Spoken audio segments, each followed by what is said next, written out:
Всем привет, приветствую на канале. В этом видео мы рассмотрим, как перегрузить блок памяти сидений в том случае, если он не реагирует на кнопки. Регулировка сидений также не работает, память также не работает. При включении зажигания руль у нас не опускается, и при включении задней передачи зеркало заднего вида не опускается. Ссылку на видео о том, как заменить блок памяти сидений, оставлю вверху в всплывающем окне, вот здесь, и в описании под этим видео. Для того, чтобы перезагрузить блок памяти сидений, нам нужно снять минусовую клемму с аккумулятора. Ожидаем 3, 2, 1. Устанавливаем клемму обратно на место. Ожидаем 1, 2, 3, 4, 5. Снимаем клемму. Ожидаем 3, 2, 1. Снимаем плюсовую клемму и касаемся минусовой клеммы. Ожидаем 1, 2, 3, 4, 5.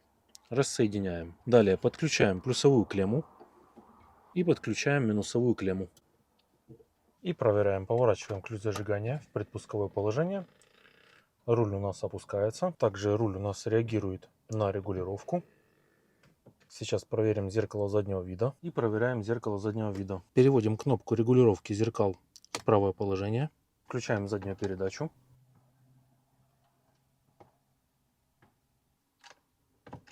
Для настройки памяти и программирования блока памяти нам необходимо включить зажигание. Далее настроить сиденье, как нам нужно. После этого настроить положение руля, включить задний ход и настроить зеркало заднего вида. После этого нажимаем на кнопку Memory и выбираем кнопку, на которую нам необходимо запрограммировать память сидений, руля и зеркал.